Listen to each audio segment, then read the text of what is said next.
Bien, perdón, me olvidé de grabar. Estas cosas tiene el aula web y de estas maneras virtuales. A ver, retomo. Habíamos dicho que en la clase pasada empezamos unidad 2. En la unidad 2 vamos a ver dos corrientes teóricas alternativas desde el punto de vista ideológico, pero que comparten un supuesto básico común, que es la importancia de las estructuras en la determinación de la conducta humana, ¿sí? Empezamos a ver a Parsons, ¿sí?, como un ejemplo de teoría estructuralista. Vimos ahí la importancia de Parsons en la teoría social contemporánea, en la teoría social del siglo XX sobre todo. Vimos también algunas características de su modo de teorizar y empezamos a desarrollar su primer momento. Dijimos, la obra teórica de Parsons puede de alguna manera subdividirse en dos grandes momentos. El primer momento su esfuerzo está dirigido a teorizar lo que él llama teoría voluntarista de la acción, y el segundo momento está dedicado al problema del orden, y en ese momento es que alumbra lo que se llama la teoría normativista del orden, o lo que él llama teoría normativista del orden, o que sus comentaristas llaman teoría normativista del orden, ¿sí? Y habíamos dicho que el primer momento de teorización importante respecto a la teoría voluntarista de la acción es su concepción del acto unidad, ¿sí? El acto unidad, vimos, está el actor se mueve por ciertos objetivos en principio muy generales, que son la búsqueda de la gratificación o evitar la privación, el dolor, el displacer. Que hay medios, toda acto unidad se desarrolla dentro de una situación. Esa situación implica que la existencia de determinadas condiciones que enmarcan la acción y la existencia de ciertos medios, ¿sí? Dentro de la situación están los objetos a los cuales dirige la acción el actor. Esos objetos pueden ser sociales, físicos, ¿sí?, culturales. Y habíamos visto que además de la situación del actor, los fines de la acción, la situación, también encontrábamos la orientación motivacional, que tenía que ver con esa distinción que hace entre la orientación cognitiva, la orientación catética y la orientación evaluativa. Y que todo estaba cruzado por la existencia de valores y normas, ¿sí?, socialmente construidas, ¿sí? Y que de alguna manera lo más importante de este primer momento de la teorización de Parsons era subrayar justamente el papel de los valores y las normas en el mismo acto de unidad, porque los objetivos de la acción, los medios y también las orientaciones del acto unidad estarían de alguna manera determinados por los valores y normas socialmente compartidas, ¿no? Entonces, hay una primacía de valores y normas, de los valores y las normas, para explicar para explicar la acción, ¿sí? La acción no es una acción individual donde el sujeto libremente decide según su interés, sino que la libertad, la elección del sujeto y los cursos de acción y su conducta ya están determinadas por la existencia de valores y normas socialmente instituidas y compartidas por una comunidad determinada. Y ahí de acá hay que sacar básicamente dos grandes conclusiones. La primera tiene que ver con que esto que les decía anteriormente, ¿no? Cómo dijimos al principio cuando hablamos de Parsons que había una preocupación de Parsons por responder un poco a la crisis del liberalismo, ¿no? Entonces, ¿qué hace Parsons con esta conceptualización del acto unidad? Reconoce la existencia de la libertad, porque todos podemos elegir, pero esa elección siempre está constreñida por los valores y normas que habilitan lo que podemos desear, habilitan los medios que podemos utilizar y las orientaciones normativas de nuestra acción, de alguna manera, ¿sí? Entonces, ahí la idea es, hay libertad de acción, Parsons deja libertad de acción al sujeto, pero esa libertad de acción en el sujeto está constreñida, está limitada por la existencia de los valores y normas socialmente compartidos. Y lo segundo es que, a partir de esto, es que él empieza a pensar, digamos, de esta definición de la acto unidad, lo que va a ser su segunda gran preocupación, que es la preocupación por el orden. Que acá resuelve uno de los problemas, que era las debilidades de la teoría utilitarista. ¿Se acuerdan ustedes que de alguna manera la obra de Parsons se puede entender discutiendo con el utilitarismo como una de las filosofías que está detrás del pensamiento liberal, ¿sí? Y que lo que plantea el utilitarismo era que los hombres y mujeres, ¿sí?, nos orientamos hacia las cosas y nuestra conducta se explica porque siempre estaríamos tratando de maximizar nuestros intereses, ¿no? Siempre estaríamos buscando maximizar el goce y evitar las privaciones, digamos, en el lenguaje un poco del utilitarismo y de Parsons, ¿no? Pero ¿qué pasaba, digamos, con la teoría utilitarista la teoría utilitarista de la acción? Es que no puede explicar el orden social. Eso es lo que plantea Parsons cuando habla del dilema hobbesiano, digamos, ¿no? La resolución del problema hobbesiano, porque Hobbes es un utilitarista y la idea es que ¿cómo explicar el lazo social, ¿no? Si todos buscamos nuestro propio interés, ¿cómo podemos explicar lo que nos une a los otros? La existencia del lazo social que es evidente, es visible, ¿no? Bueno, Hobbes, con su teoría, digamos, del estado de naturaleza, los hombres tratando de buscar el máximo placer posible, pagando el menor costo posible, no puede explicar el orden, digamos, ¿no? Y tampoco las teorías utilitaristas en general pueden explicar el orden, porque no habría lazo social si cada uno de nosotros persiguiera el propio interés. Si fuéramos todos egoístas, no habría orden social posible, no habría lazo social posible. Y lo que de alguna manera lo que está dándonos la respuesta que saca Parsons frente a eso es: sí es posible el orden. ¿Por qué es posible el orden? Porque la búsqueda del propio interés está moderada por la existencia de valores y normas socialmente compartidas, ¿sí? De alguna manera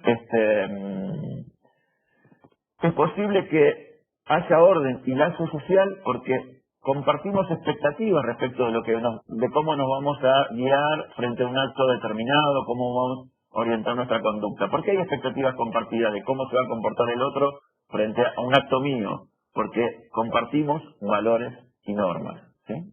Valores y normas que son una construcción social.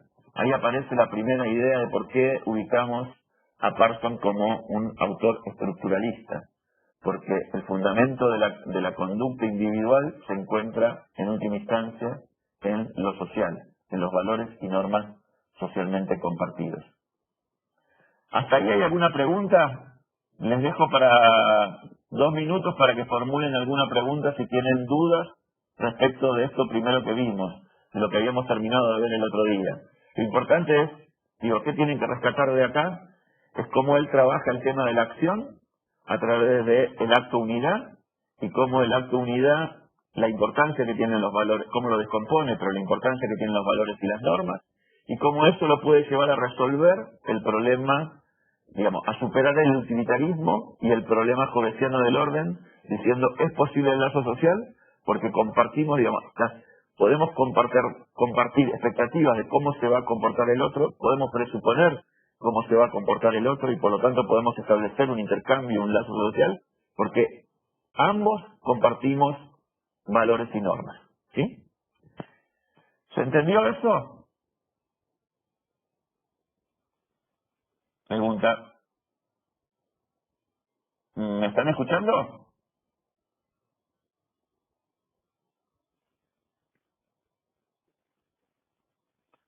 Bueno, sigo con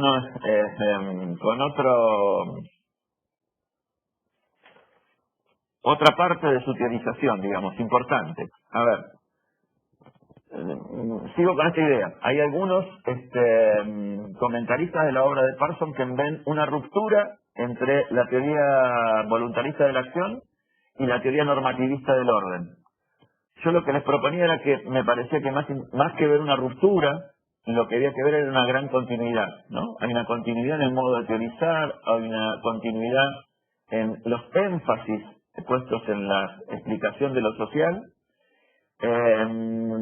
Lo que hay es un desplazamiento del objeto, ¿no? Primero mira la acción y después mira el orden, pero para mí hay continuidad, no ruptura. Pero siendo, digamos, siendo, digamos, ya el problema del orden, un primer momento de la teorización del orden tiene que ver cuando Parsons pasa ya de ver, de descomponer la acción en distintos componentes, ¿no? Para ver cómo está estructurada internamente la acción, pasa a ver los contenidos de la acción. Y ahí lo que hace Parson es establecer lo que se llaman variables pautas. Establece 5 grandes dualismos, digamos, de las variables pautas, digamos, de variables de orientación de la acción, en última instancia, ¿no? Él dice, el primer par es afectividad, neutralidad afectiva. El segundo, orientación personal, orientación a la comunidad, universalismo, particularismo, ascripción, logro, especificidad, difuso.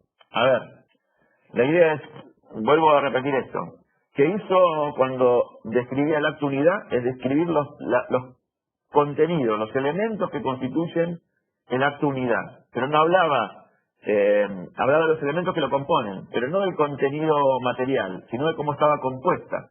Cuando él habla del contenido, de cómo una acción ya se lleva adelante y tiene cierta orientación, establece estas cinco variables, ¿no? Para medir, estos 5 juegos de variables. A ver, es una manera de complejizar los tipos de acción social de Weber, ¿no? ¿Se acuerdan que ustedes, que Weber hablaba de los tipos de acción social, racional respecto a fines, racional respecto a medios, hablaba de la acción social tradicional, y de la acción social afectiva? Eso Parson lo transforma en estos 5 tipos de variables. ¿Y por qué digo? Toda acción podría ser de alguna manera ser ubicada en algunos de estos binomios de variables, de 5 variables, ¿no? Los 5 binomios de variables. Pero además eso, el predominio de algunas de estas variables en la acción social desarrollada dentro de un sistema social, dentro de una sociedad, contribuye a caracterizar a un tipo de sociedad. Por ejemplo, en las sociedades modernas, el tipo de vínculo que yo establezco, el tipo de acción que llevo adelante en relación a otros, generalmente no se mueve por la afectividad, ¿no? Piensen ustedes en las relaciones de mercado. No son relaciones de afecto. Yo, en realidad, vivimos en una sociedad de mercado. Para acceder a los bienes y servicios que necesito, los compro. Con las personas que me vinculo para comprar eso, para satisfacer mis necesidades, no lo hago a través del afecto. Más bien, las relaciones de carácter impersonal. Hay una neutralidad afectiva, ¿sí? En cambio, en las sociedades no de mercado, en sociedades más comunitarias, donde hay relaciones más cara a cara, la orientación de la acción está más vinculado a lo afectivo, ¿sí? La orientación personal o orientación a la comunidad, está claro que cuando yo realizo mi trabajo, por ejemplo, como docente universitario, más allá de que los tenga a ustedes como referentes materiales concretos de un curso determinado, lo cierto es que mi orientación no es hacia ustedes en particular. Yo desarrollo un rol como profesor que va más allá de ese curso concreto que estoy dando ahora, ¿se entiende? El año que viene tendré otros estudiantes, antes tuve otros, ¿sí?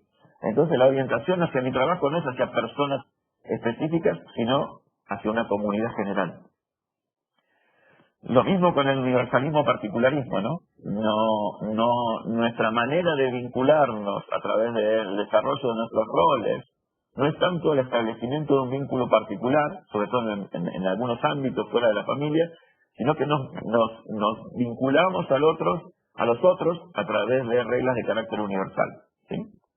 Medimos a las personas, reevaluamos a las personas en las sociedades como la nuestra. Siempre son tipos ideales también, en términos de no lo que son por su nacimiento, sino por lo que han adquirido, las competencias, habilidades, saberes, reconocimientos que han adquirido a partir de sus logros, ¿sí? Y lo típico de nuestras sociedades también es que nos vamos crecientemente orientando hacia una actividad específica, más allá que tenemos muchos roles, generalmente en el aspecto donde nos constituimos, básicamente en la cuestión laboral, vamos teniendo un rol muy específico, ¿no? De docentes, entonces la idea es que el tipo de acción que vamos desplegando es cada vez más específica, ¿no? Y no generalista. Digo, como les decía antes, estas variables pautas implican ya un desplazamiento de la acción a cómo agrego el acto unidad en distintos tipos de acción posibles, ¿no? Él lo hace a través de estos 5 binomios de variables que podrían de alguna manera ayudar a tipificar cualquier tipo y a conocer cualquier tipo de acción social en última instancia, ¿sí? El otro paso, el siguiente paso en dirección, digamos, de teorizar sobre el orden social, lo tenemos cuando él empieza a hablar de el sistema de personalidad, del sistema social y del sistema cultural, ¿no? ¿Qué nos dice él? Primero, en realidad que esta idea, él recurre, digamos, a un esquema de la división de los sistemas de acción. Estos son sistemas de acción, cómo la acción individual se agrupa en un sistema, ¿sí? Está el sistema de la personalidad, el sistema social y el sistema cultural. Y lo que nos dice él es que, en realidad, lo que intenta hacer él es, a través de la noción de sistema, aportarnos un esquema conceptual para poder capturar distintos sistemas de acción. Distintos sistemas de acción que tienen como características tener un grado de independencia importante y cierta autonomía relativa, pero que se encuentran profundamente interpenetrados, ¿no?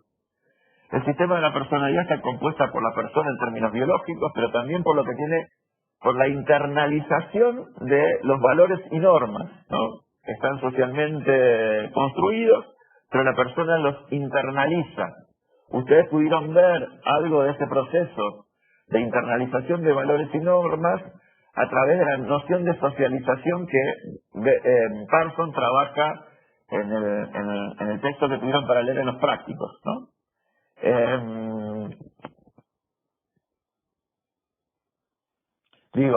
El sistema de la personalidad entonces tiene estos dos elementos. El sistema social lo va a pensar en términos de la institucionalización de el rol y el estatus, ¿no? Son dos conceptos claves para poder caracterizar el sistema social. Y el sistema cultural se refiere a aquella área de la vida social, a aquel sistema de acción que genera los valores, las normas, los sentidos, y que también de alguna manera genera los elementos simbólicos para que de alguna manera sea posible el intercambio entre las personas, ¿no? Porque no solamente las expectativas pueden de alguna manera articularse entre los actores porque comparten valores y normas, sino que también porque comparten un marco de referencia simbólico, tienen un marco de referencia simbólico común, comparten una cultura, ¿sí? Esa cultura elabora los valores y las normas, pero también elabora los elementos simbólicos que de alguna manera median en la relación entre los actores en los distintos sistemas, ¿no? ¿Cómo define al sistema social? Y les leo la cita que tienen ustedes para leer en el capítulo 1 del sistema social de Parson, ¿no? Él dice: un sistema social es una pluralidad de actores individuales que interactúan entre sí en una situación que tiene al menos un aspecto físico o de medio ambiente, actores motivados por una tendencia a obtener un óptimo de gratificación y cuyas relaciones con sus situaciones, incluyendo los demás actores, están mediadas y definidas por un sistema de símbolos culturalmente estructurados y compartidos, el sistema social. Y acá quería leerles también una nota que había hecho para la clase de hoy, ¿no? Para ver la importancia de este pasaje del acto unidad a los sistemas sociales y la importancia que tiene la cultura, ¿no? Y los valores y las normas y las mediaciones simbólicas. Y él dice, él no dice, es una cita de un resumen mío, dice: toda orientación motivacional, catética, cognitiva, evaluativa, está cruzada por valores o normas. Los valores o normas aportan criterios para la selección entre alternativas de acción. Esto es lo que habíamos hablado antes. Habría 3 tipos de criterios: cognitivos, apreciativos y morales. Dado la importancia que tienen en la orientación de la acción y al tener su sustrato en la cultura y el sistema social, los criterios morales son los de mayor interés para la sociología. Los criterios morales son los que alimentan la orientación normativa de la acción. La cultura, que tiene como características el ser transmitida, aprendida y compartida, es la fuente de la orientación normativa. En función de lo último es que cobra relevancia el sistema social. El sistema social es el que actúa a la cultura, la que la transforma en práctica, ¿sí? La posibilita y la reproduce, existiendo interdependencia entre ambos sistemas. Es más, la integración de todo sistema social es posible por la consistencia de las pautas que orientan la acción aportada por la cultura, ¿sí? Acá dos cuestiones. Bueno, eso es lo que estaba marcando un poco la importancia de los valores y las normas, y cómo el sistema social lo que hace, traduce en instituciones, en una forma de articulación social de las diferentes partes que componen la sociedad, a partir de las normas y valores. Pero se le presenta un problema a Parsons. Si los tres sistemas son sistemas que tienen grado de interdependencia, digamos, tienen grados de independencia y de autonomía relativa, ¿cómo asegurar los tres niveles? ¿Cómo se mantienen los tres niveles articulados e integrados? ¿Por qué hay integración social en última instancia? Por esta idea de que tenemos expectativas compartidas. Entonces las pautas que orientan la acción en el sistema de la personalidad, en el sistema social y en el sistema cultural, de alguna manera son consistentes, ¿sí? Hay una consistencia de pautas, hay una consistencia de todo el sistema, porque los valores y las normas permean a todos los sistemas sociales. Se generan en la cultura, se actúan e institucionalizan a través del sistema social y son internalizados por el sistema de la personalidad. Ahora bien, todo sistema social se institucionaliza básicamente a través del rol y el estatus. ¿Pudieron ver las nociones de rol y estatus? ¿Alguien podría comentarlas? A ver qué entendió por rol y qué entendió por estatus.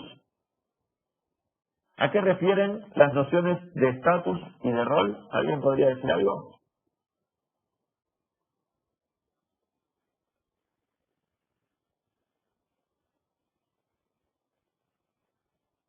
Bueno, nadie está respondiendo. A ver, el estatus tiene que ver con el lugar que se ocupa dentro de la sociedad. Previamente a eso, ¿qué diría Parsons? Toda sociedad, de alguna manera, enfrenta la necesidad de adecuarse al medio ambiente, de obtener del medio ambiente ciertos recursos para satisfacer las necesidades de producción y reproducción de la vida social. La satisfacción de esas necesidades pasa necesariamente a través de la organización social, y de alguna manera las sociedades, para responder a los retos del medio ambiente y asegurarse la producción y reproducción de la vida social, empiezan a diferenciarse internamente para que cada parte de la sociedad cumpla un rol en esa producción y reproducción de la vida social, ¿sí? Esa diferenciación termina en un sistema jerárquico, ¿sí?, donde se ordenan distintas posiciones de la sociedad, ¿sí? ¿Eso se entiende?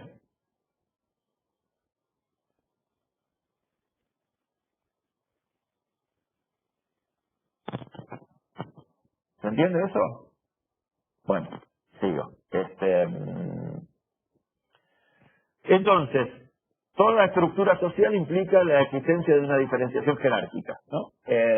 ¿Por qué? Porque hay algunos puestos importantes o acciones importantes que deben llevar adelante los sistemas sociales, y que para que alguien se ocupe de esas acciones y esas actividades y esas funciones que son necesarias y muy importantes, es que de alguna manera el sistema social genera, ¿sí?, en esa diferenciación social, una valoración distinta de los distintos lugares que se ocupan en la estructura social. Y la manera entonces de jerarquizar eso es a través de la noción de estatus, ¿sí? Los niveles más altos de estatus generalmente lo que hacen es tener mayores niveles de prestigio, ¿no? Y ¿qué indicador encuentra de prestigio Parsons? El dinero y el poder, ¿no? El poder y el dinero, que están socialmente distribuidos de una manera desigual, se concentran generalmente en la cúspide de la estructura social. ¿Y por qué es necesario eso? Porque muchas de las, entre comillas, es lo que dice Parsons, no lo digo yo, las actividades que se realizan en la cúpula son muy necesarias y muy importantes para el sistema social, y entonces hay que premiarlas para que la gente se incline a desarrollarlas a través de un estatus elevado, en el caso de las sociedades modernas capitalistas, a través de el dinero y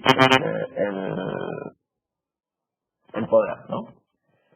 Y el rol se refiere a lo que hago en ese lugar que ocupo en la estructura social, ¿sí? A ver, podríamos decir lo siguiente.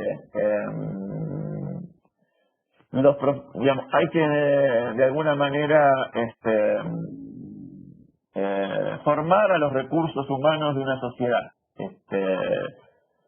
Porque la elevación del conocimiento le permite a esa sociedad estar en mejores condiciones de alcanzar sus objetivos, adaptarse al medio ambiente y obtener todo lo necesario para su producción y reproducción en términos sociales, ¿sí? Ahora, necesito educadores, entonces. ¿Cómo hago para que y en una sociedad moderna donde crece la técnica y la especialización, adquiere mucha importancia la educación universitaria? La formación de recursos humanos tiene un nivel de formación técnica y científica que generalmente cristaliza en los sistemas de educación superior, ¿sí? Ahora, ¿cómo hago yo para que la gente estudie más?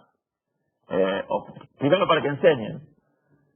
Hago que el profesor universitario tenga determinado, el sistema social lo que hace es que la docencia universitaria tenga determinado estatus, ¿no?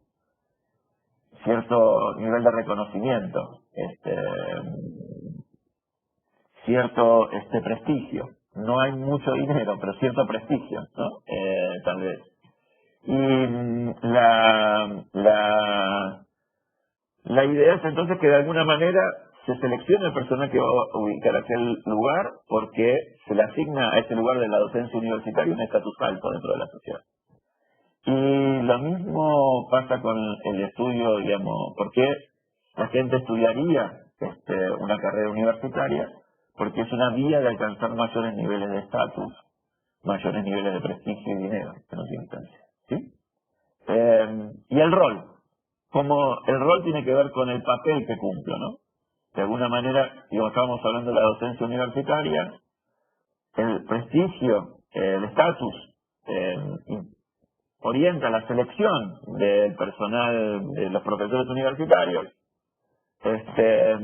y el rol está determinado institucionalmente, ¿no? Socialmente, ustedes saben lo que pueden esperar de un profesor universitario, ¿sí? Y eso tiene que ver con el rol, ¿no? El tipo de acción que despliego como profesor está de alguna manera institucionalizado. Y puede haber una integración del rol profesor, de la relación profesor-alumno, porque de alguna manera nosotros tenemos expectativas compartidas respecto de lo que hace un profesor, cómo se comporta, las tareas que realiza, y lo mismo respecto de un estudiante, ¿sí? Una preocupación central de Parsons es, ahora, tengo el sistema de la personalidad, tengo el sistema social, tengo el sistema cultural. ¿Cómo se integran esos? Porque lo que decía antes, ¿no? Hay una integración social que tiene que ver con la consistencia de pautas, ¿sí? Con expectativas compartidas también, en última instancia. Ahora, ¿cómo se logra que tengamos expectativas compartidas? ¿Cómo logra el sistema social que todos tengamos expectativas compartidas? Por ejemplo, que compartan expectativas respecto de mi desempeño como profesor universitario. Básicamente a través de dos grandes mecanismos. El primer mecanismo tiene que ver con la socialización, ¿no? A través de la socialización, y ustedes lo vieron en el aula como sistema social, a través de la socialización vamos adquiriendo las competencias necesarias para desplegar determinados roles, ¿sí? pero también respecto internalizamos el estatus que está vinculado a determinados roles, ¿sí? Y también los valores y normas que orientan el ejercicio de determinado rol, ¿sí? Entonces, la socialización a través de la internalización de normas, valores, la misma estructura social, digamos, de capturar roles, internalizar roles, ¿sí? Y estatus es que se garantiza la consistencia de pautas y se garantiza la existencia de expectativas compartidas. Ahora, ¿qué pasa con los que no cumplen con esa internalización? No están bien socializados, entre comillas. Para eso está el aparato de control de la conducta desviada, ¿no? Entonces tenemos no solamente la socialización, me permite a mí, permite al sistema social que todas las personas compartan valores, creencias, sentidos, símbolos, ¿sí?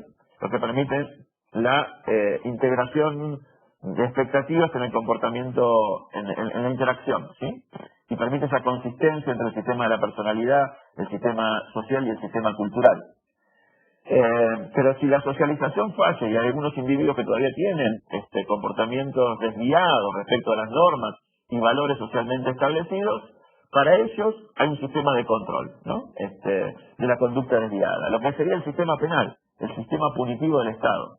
Lo que nosotros vamos a ver después más adelante y adosado a otro mecanismo teórico y otra mirada, lo que Althusser denomina los aparatos represivos del Estado, ¿no? Bien. Y acá podemos llegar a desmenuzar por qué el análisis de Parsons, o la propuesta de Parsons, es una propuesta, digamos, estructural funcionalista. Primero porque lo que hace él, fíjense ustedes con esta idea de rol, estatus, ¿sí? Es ver los componentes básicos del sistema social. ¿Cuál es su estructura? ¿Cuál es el núcleo invariante? Finalmente, todo sistema social puede, con independencia de las variaciones, ¿no? Lo podemos encontrar en una sociedad en el sudeste asiático, en América, en África, en Europa. Digamos, todo sistema social implica la existencia de roles y estatus. Núcleo invariante, ¿no? Esa es la estructura, ¿sí?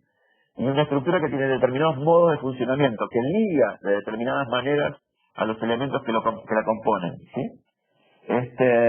Pero después, él dice, ¿cuáles son las funciones de estos elementos, ¿no? Por ejemplo, los elementos como de la socialización y el control de la conducta desviada.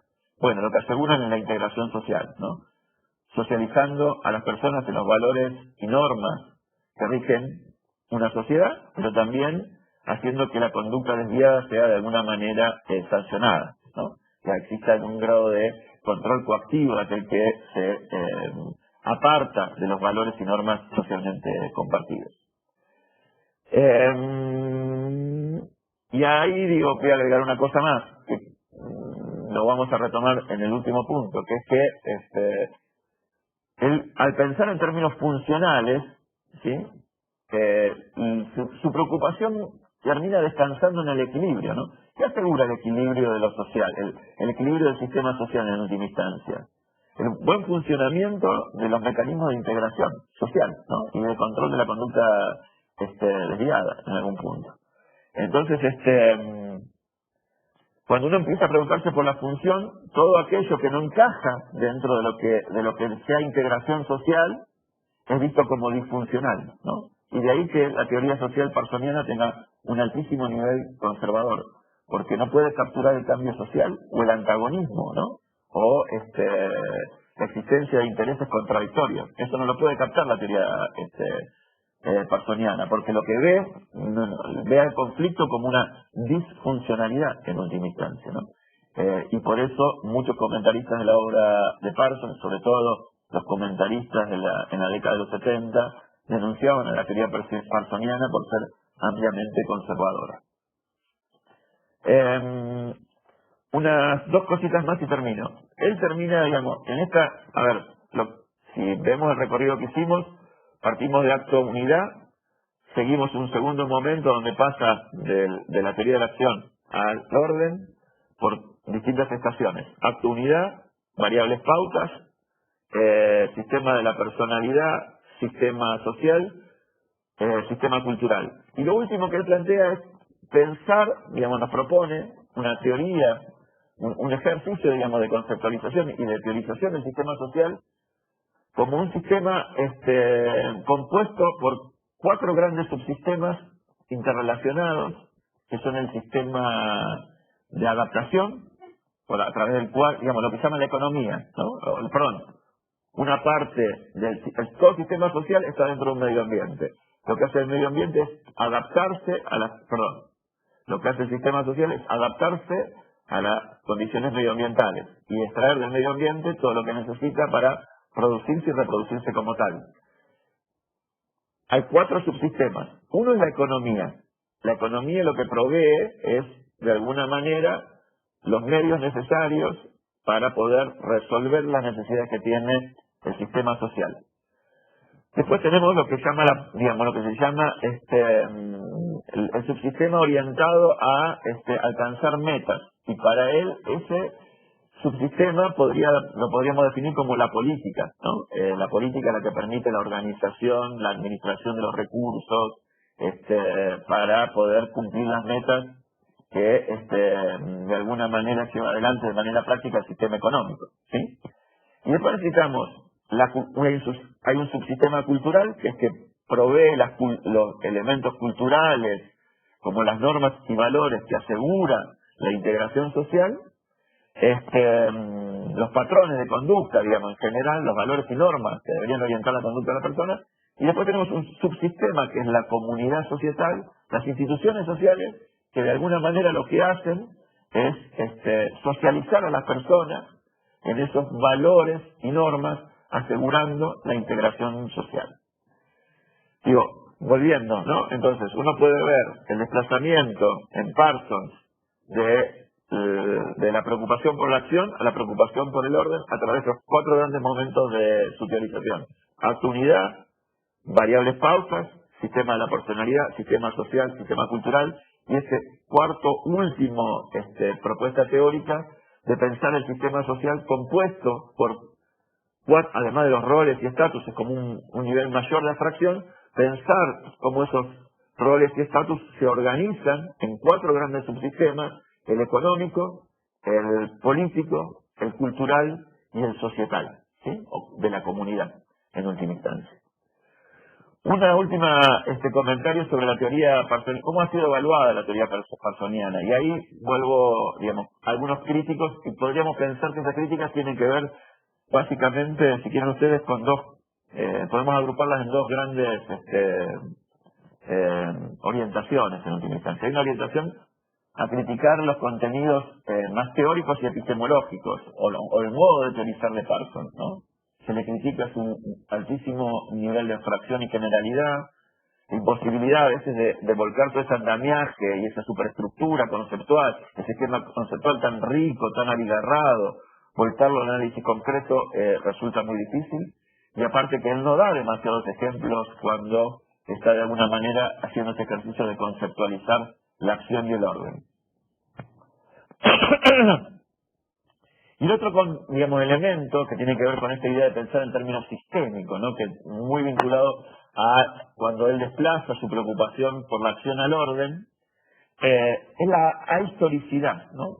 Fíjense que en este esquema, tanto del sistema de la personalidad, del sistema social, del rol y de estatus, del sistema cultural, y la idea del sistema social como compuesto por estos 4 subsistemas que describí antes, la historia no entra por ningún lado, ¿no? Es un esquema tan analítico, tan abstracto, que le imposibilita dar cuenta de cómo algunas de las cosas que él describe en realidad están fuertemente condicionadas por los desarrollos históricos de una sociedad, ¿no? Por la historia, en última instancia. Pero la historia no entra en su análisis. Y la otra crítica es una crítica más política, ¿no?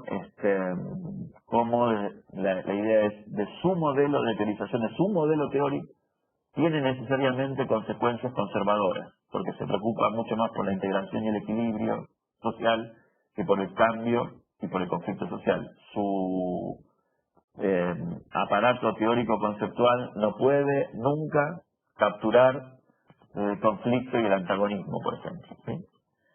Y para cerrar, digamos, nada más que esto, porque la verdad que ha sido agotador para mí, para ustedes también seguro, la idea es la siguiente, ¿no? Claramente el estructural funcionalismo es una teoría estructuralista, ¿no? Porque trata de capturar la realidad social a través de un núcleo invariante, ¿no? Lo que serían las estructuras, y cómo esas estructuras tienen la capacidad de orientar y constreñir la conducta individual, aunque en el caso de Parsons hay un grado de libertad, pero esos grados de libertad están fuertemente acotados por la importancia que tienen algunas relaciones sociales objetivadas en los valores y las normas, pero también en los requisitos funcionales del sistema social, como el tema de la integración social, ¿no? Y el mantenimiento del equilibrio. Yo dejo por acá. ¿Tienen alguna duda? ¿Alguien tiene alguna duda? ¿Alguna duda? Bueno, dejo por acá. Retomamos. Estén atentos a la comunicación que vamos a subir al aula virtual para ver si podemos hacer un intercambio. Por ahí un encuentro en la mañana y un encuentro en la tarde. Vamos a ver cómo lo personalizamos, pero un intercambio para discutir un poco cómo estamos trabajando, para ver si le podemos compartir expectativas y por ahí algunas modificaciones que podríamos hacer para optimizar el intercambio. Mi evaluación es que esta modalidad no está funcionando muy bien, porque no puedo verlos, no puedo tener interacción, y una clase sin interacción social es medio difícil de pensar, ¿no? Bueno, los dejo, nos vemos el martes que viene. Saludos para todos, que tengan un buen fin de semana. Chao, chao.